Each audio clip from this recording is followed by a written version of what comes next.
Dans le chapitre précédent, Cryptorius a restauré l'équilibre du royaume des Stablecoins en résolvant une énigme ancienne et en affrontant le mystérieux déflateur.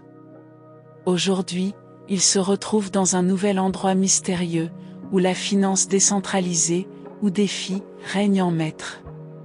Chapitre 4, Cryptorius et le labyrinthe de la DeFi. Cryptorius, après avoir triomphé dans le royaume des Stablecoins, poursuivit sa quête et arriva à l'entrée d'un royaume très différent de ceux qu'il avait visités auparavant. Ce lieu était un vaste labyrinthe de routes entrecroisées, rempli de marchés décentralisés, de prêts et d'échanges liquides. C'était le labyrinthe de la DeFi, un monde où chaque chemin menait à des opportunités, mais aussi à de grands dangers pour ceux qui ne savaient pas comment naviguer.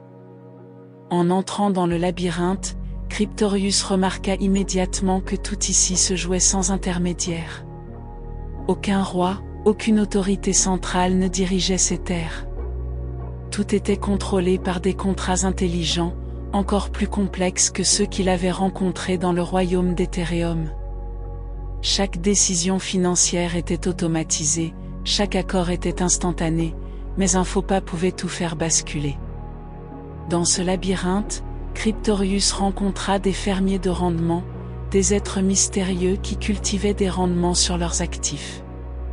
Ils plantaient des coins dans des poules de liquidités et récoltaient des récompenses sous forme d'intérêts. Mais ces récompenses, bien que prometteuses, étaient souvent accompagnées de risques cachés. L'un des fermiers, un vieil homme sage, mit en garde Cryptorius. Dans ce labyrinthe, la promesse d'or est grande, mais seuls ceux qui connaissent les cycles de la liquidité peuvent survivre sans perdre tout ce qu'ils ont. Cryptorius s'aventura plus loin, où il tomba sur un vaste pool de liquidité, une étendue d'eau scintillante dans laquelle les cryptos flottaient doucement. Là, des entités appelées les gardiennes des poules veillaient à ce que les échanges se fassent de manière fluide entre différentes crypto-monnaies.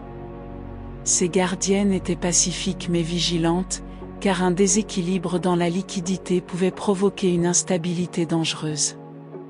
Alors qu'il avançait dans le labyrinthe, Cryptorius entendit parler du vortex de la liquidité, une force mystérieuse et destructrice qui aspirait les réserves de ceux qui s'approchaient trop près sans comprendre les règles de ce monde. Le vortex se nourrissait des erreurs et des transactions imprudentes, déstabilisant tout sur son passage.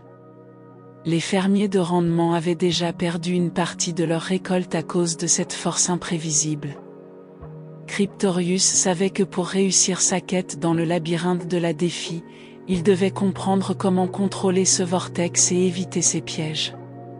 Armé de son savoir sur les marchés et les échanges décentralisés, il se rendit au cœur du labyrinthe, là où le vortex tourbillonnait avec force. Le vortex de la liquidité était une tempête de chiffres et de codes, tourbillonnant avec une rapidité effrayante.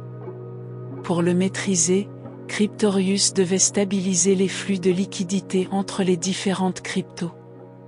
Il réalisa que la clé résidait dans l'équilibre, il devait ajouter de la liquidité au bon moment dans les bons pools, et retirer ses actifs quand le marché devenait trop instable.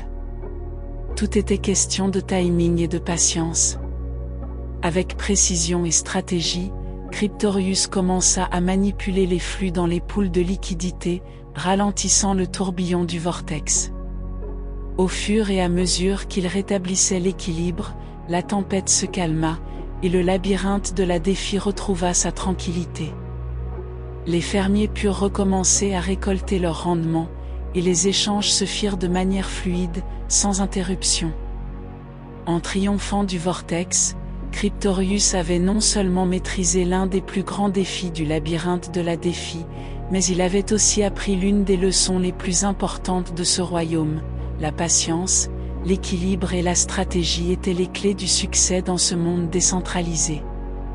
Si tu as aimé cette aventure, pense à t'abonner à la chaîne et à liker cette vidéo pour soutenir les prochaines aventures de Cryptorius.